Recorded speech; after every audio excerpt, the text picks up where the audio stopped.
Hello!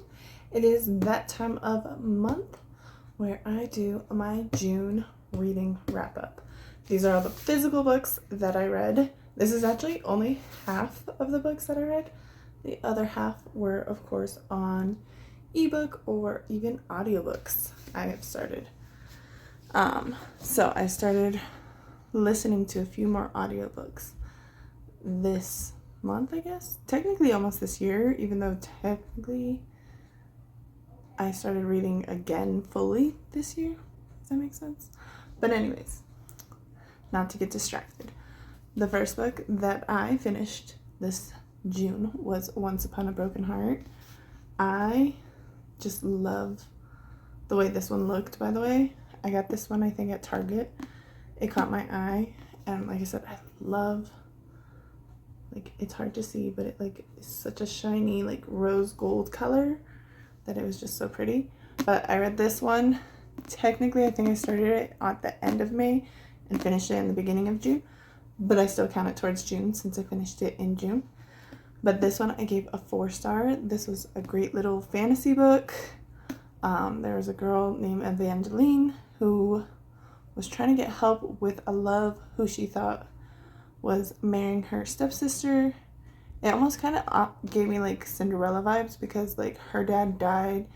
She got left like these stores and stuff. And then she has like a stepmother and a stepsister, and it kind of almost gave me like Cinderella vibes a little bit with that. But she falls in love with this guy, but the guy is ending up marrying her sister, and she thinks there's a curse put upon him or her, like them. And so she goes to like this, what's it called? I don't remember. I think they're like called princes or gods or something basically, but it's like making like a deal with the devil almost basically is what she did. But she goes to the Prince of Hearts, whose name is Jax, and she makes a deal with him, and he says he'll stop the wedding, but she has to like kiss 3 people that he picks. And so like he stops it, but then like everything just goes downhill, and she's just trying to figure out like how to get back to where she was or to like her new normal and stuff. And it ends pretty interesting. It's just there's a lot of like information that's like missing and confusing, and like just it doesn't make 100% sense, and like there's always like still some questions, especially like near the end of the book. There's some questions. So I do have the second book that I'm hoping I can read this July. But yes, there's 3 books in this series, and I have the second one, and then depending on how that goes, I'll get the third one. But this one I gave a 4 stars. It was pretty good. Just, I think it needed some more explanations on some stuff, or just like her not being so like trusting and like hopeful. It just was a little weird. So there's that. The next one was an ebook. It was called Blissful Masquerade. I don't remember what made me get this one, but I gave it a 3 stars. It wasn't bad, but like it just wasn't something like, it's good if you just want like straight smut, basically. That's what that book was.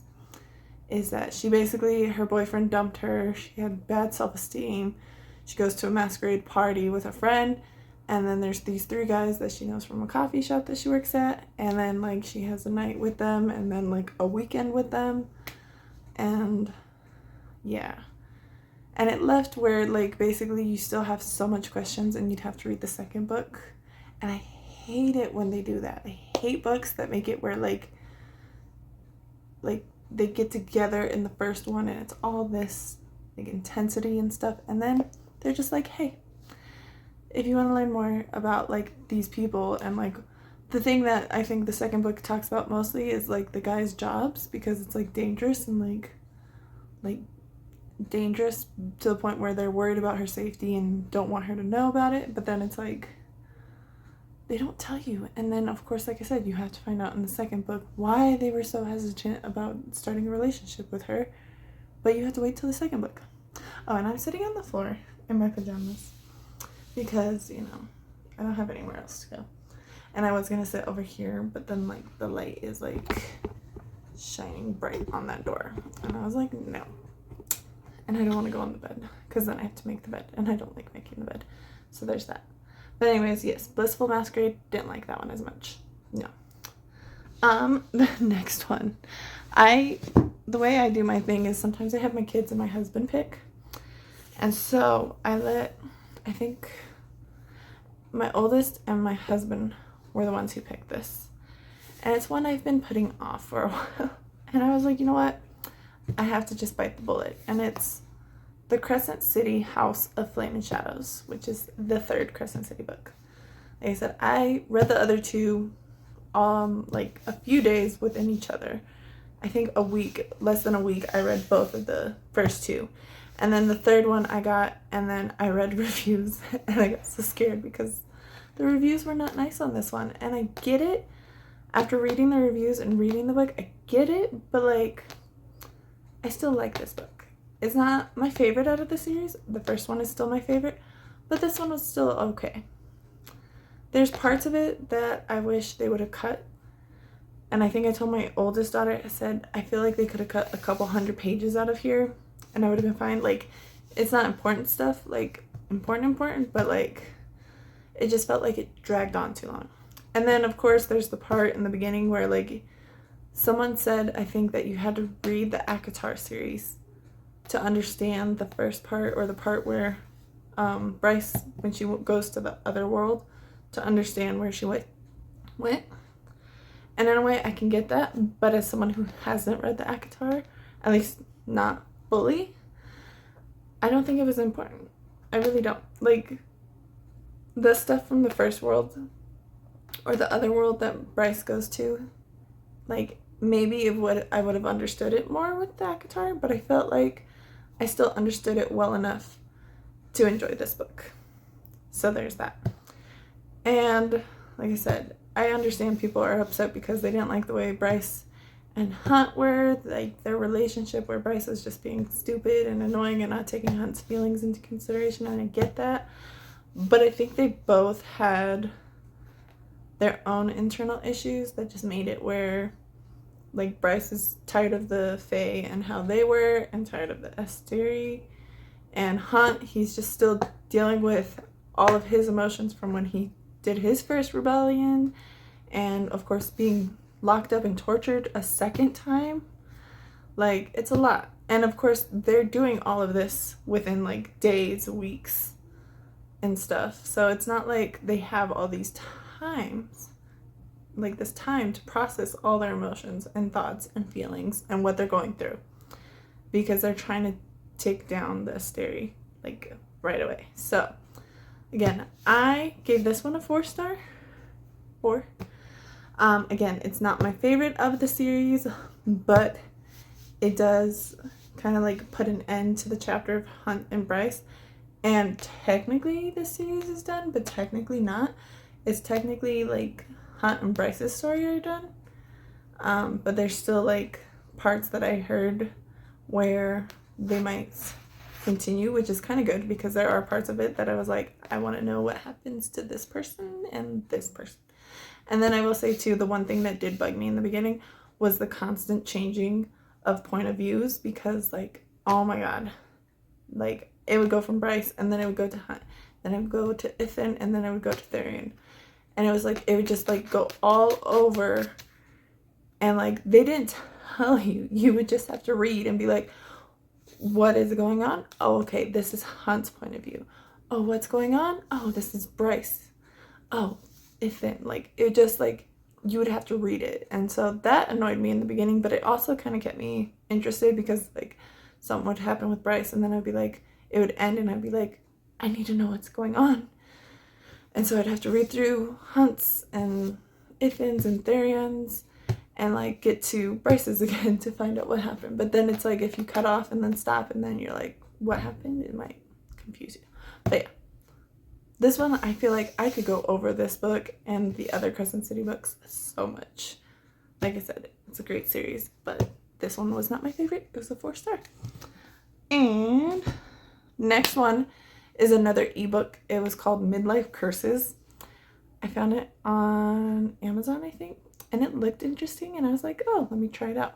I actually grabbed like the book 8 because it's a long little series.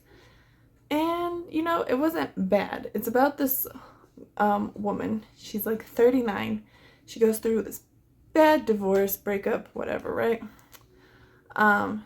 She gets this feeling as she's leaving to go to her grandma's. She hasn't gone to her grandma's in like years or whatever. She goes there, she's helping her grandma.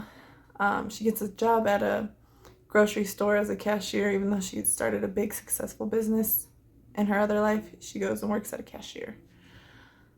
Basically, she learns that she's a witch, or she's going to be a witch once she turns 40, which is weird to me. That the idea of like, hey, you gotta wait till you're 40, which in the way the book explained, it said something like, hey, can you imagine what a teenager would do with that sort of power? Like, they would make stupid decisions, which is understandable. But it was just weird to be like, hey, when you're 40, we'll give you that. So she's learning about being a witch, and then basically learns that the small little town that her grandma lives in has a bunch of other supernatural creatures.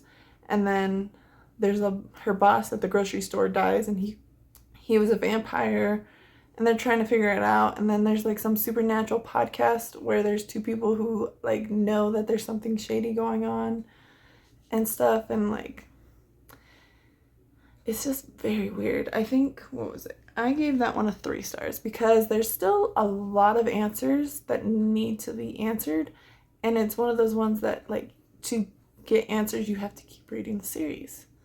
Like, there's a part where her mom disappeared, and there's like some like faction or place that like deals with like supernatural beings, kind of like a higher up, and she went to go work with them, and then she disappeared, and no one knows what happens. And then the way the book ends too, it like ends just not like on a cliffhanger, but it ends where like you want to kind of read the second book, because there's a part where like somebody comes and it's like, hey, I forgot her name, honestly. Again, another reason why it's not that high. I totally forgot her name. But it's like, hey, so-and-so. And then it's like, what's he doing here? He's not here. He's supposed to be there. And I'm pretty sure, because I looked at the blurb for the second book, it's her dad, and he's a ghost. He died. So I don't know. I'd have to read the second book, which I probably will. They're short and simple. They're not too long, and it's not like hard to understand what's going on. It's just weird, like the way it is. It's like not really a big explanation. It's like just boom, here you go. So, but like I said, it was a quick, easy read. It was interesting, not bad, just not the best. Next was Home is Where the Bodies Are, and I listened to that one, an audiobook. And I picked it because I kept seeing on Facebook groups people showing the picture of it, because it's like a little cassette tape, DVD tape, no, VHS tape. I was gonna get there. But it was like an old school VHS tape, right? The book cover, and I was like, that looks really good. And I would probably go and buy the book, the physical book too. But I listened to the audiobook because I had a free credit. I had a couple free credits actually, because my next book is also an audiobook. But this one was so interesting. It's 3 siblings. Their mom dies. Their dad went missing years ago. They come home and they're going through boxes, and they find a videotape, because their mom had a ton of videotapes and journals and stuff. And they watch a videotape, and they learn that their parents hid a dead body of a girl that went missing in their town long ago.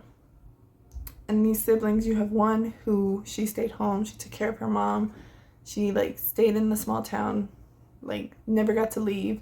Then you have the second sister who became a drug addict, so of course nobody trusted her, but she was really good at writing, but nobody trusted her because she got into drugs, she stole, wanted money, all that. And then there's the brother, he left town, got to go to, I think it was California, became big and successful in like a computer technology job and stuff. And yeah, so they learn that their parents covered a body, and then they start uncovering more secrets, and it was so good. And in one way, I should have known who the person was that killed the girl and stuff based off of how the story was, but I was so blinded in a way.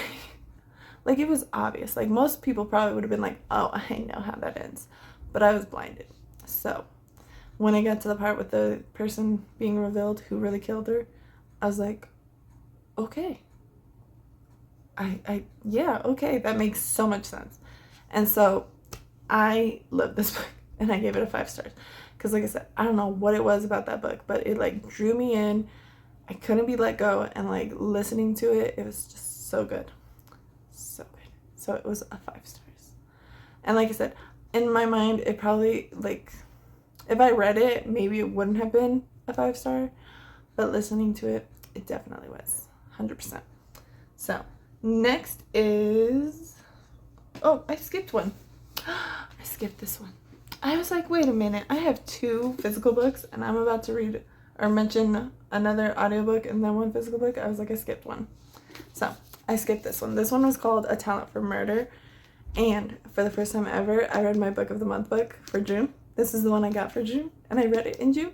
I'm so proud of myself. So proud. Most of the book of the month books that I get, I don't read them till like several months later. Like I still have A Paradise Problem that I don't even know what month that one is, but I still haven't read it. And then I know I have The Paris Apartment and I still haven't read it. And then there's a few others that my daughter has that like she finally finished one and she gave it to me, so I haven't read that one either. So there's so many book of the months, but I'm so proud because I read my book of the month book for June, in June.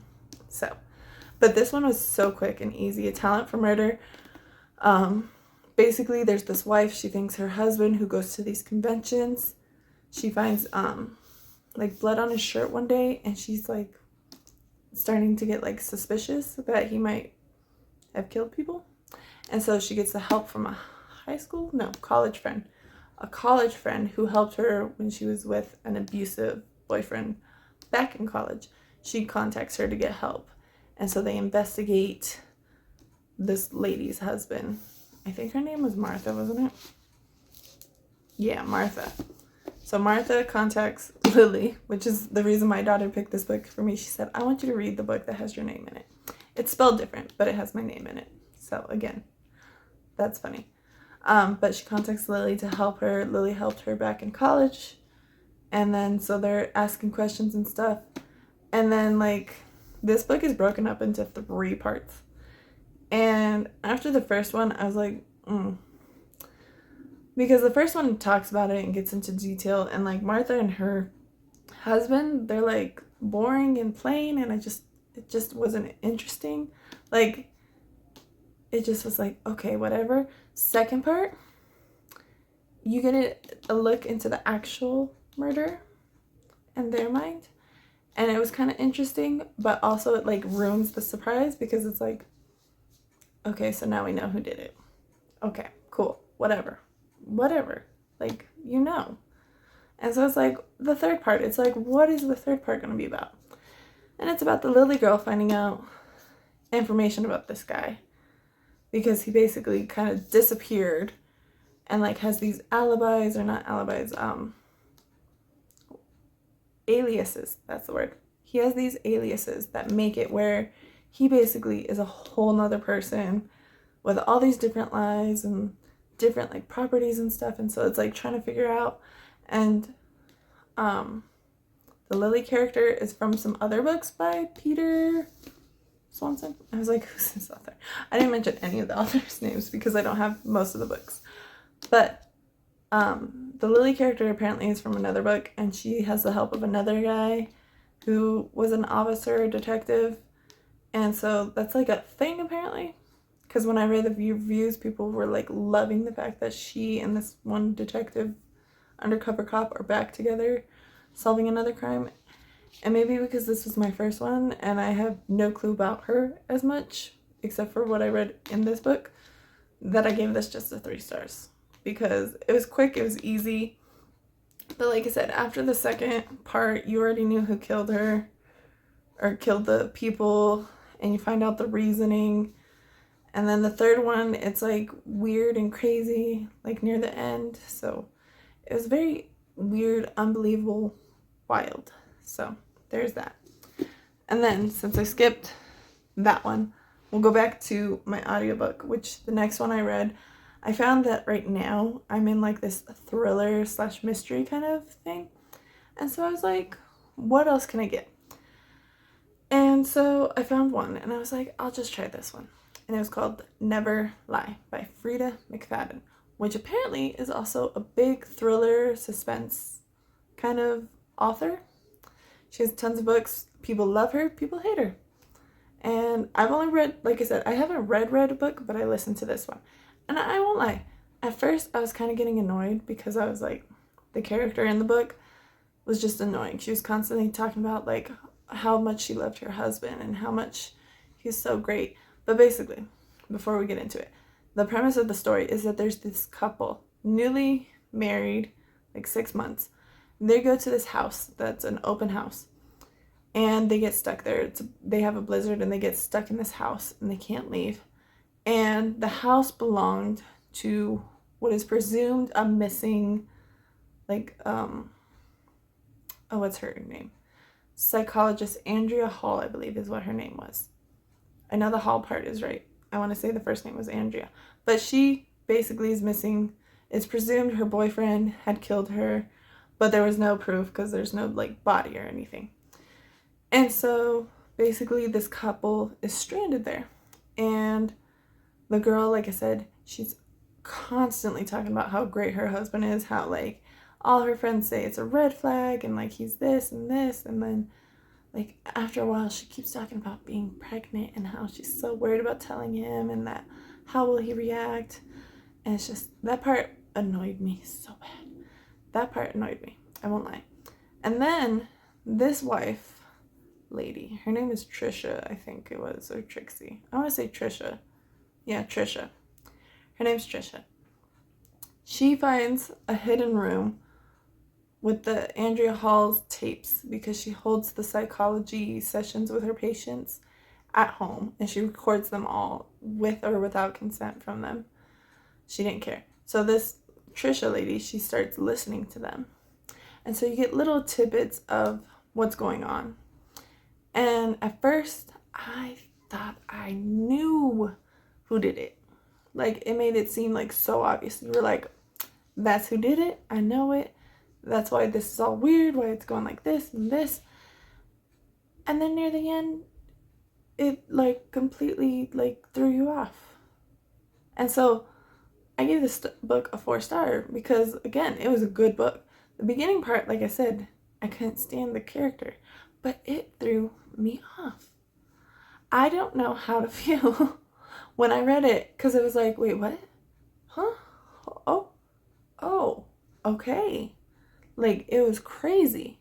So yeah, I thought I knew, I didn't know. End of story, basically, for that. Next one. This one was my last book. I finished it right at the end of July with like 10-15 minutes left, maybe. But ACOTAR, A Court of Thorns and Roses. And at first, I was eating this book up. I was like, like I said, I've heard things of this book, so I know some of the stuff that's going on and stuff. And so I knew some of the stuff, and like, I was like reading it, and I was thinking things like, people are like, oh, if you want a Beauty and the Beast retelling, they always point this book out. And I saw a lot of that. And then there's parts of it where I was just like, this is boring, and when is it going to get better again? So, and I was part of like a little book club discussion of this, and like I said, even that didn't motivate me to want to read this. And it wasn't just till I was like, I want to finish this for the end of July or June, that kind of pushed me. And I almost, like, the ending was good, but there's still some parts where it's like, And if you ask me, I have the second one, and I have the fourth one. I do still have to get the third and fifth. I won't lie. And I will get them. But, like, if you tell me that, like, I had to read the second one right after this, I would tell you no, because I just couldn't. This one, like I said, the first few pages, like, devoured it. I was like, okay, cool. What's going on? What's happening? What? Like, trying to get into the world, right? And then, like I said, the second half, I was just like, this is boring. where's the like climax? Where's the part where it's going to be like interesting again, where there's the conflict and stuff? And it just took too long for me. And then, like I said, the ending kind of area, it was interesting, but then there were still some parts where it's just like, really? That's what's going on? Really? So, again, will I read the second one? Yes. Will it be in July? Don't know. It might be July, it might be August. I don't know. But I'm not rushing to read the second one, basically. So, there's that. So, basically, those are the ones I have. And as this is being recorded July 3rd, might be posted today, might be posted July 4th. I don't know. I've already read 3 books for July. So I'm like 1 a day right now. I'm at 1 a day. So there is that. But we'll see. We'll see how that goes. But these are the physical ones. And then, like I said, I had 4 ebook audiobooks. I had 2 of each, actually. 2 ebooks, 2 audiobooks. So I like evened it out. And like I said, I do want to try to read or listen to more audiobooks. And of course, I have more physical books that I'm trying to read too. So tell me what you guys thought. If you have read these, have different thoughts, have similar thoughts. If you want to talk about this one or this one, I am all ears, because like I said, I could spend a lot of time talking about this series in general, and this book, like, there's still some things that I don't mind discussing, especially because, like I said, I know some of the stuff that's gonna happen because I already watched a few spoilers, so I know some of this. Wouldn't mind talking about this. Still love this book series. Not a big fan of this. This one's good.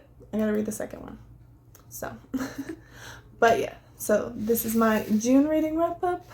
If you guys want to, make sure you like and subscribe, and I will see you here soon. I'm actually going to be doing a video for the mid-year wrap up. I didn't know that was a thing until I saw some people do videos of it, so I will be posting that. And then, of course, I will be posting July's wrap ups. And then, of course, if you guys want to see the books that I am reading, I do post more on my Instagram about the specific books, reels, stories, those kind of things. So I will put those links down below, and I will see you guys later. So bye.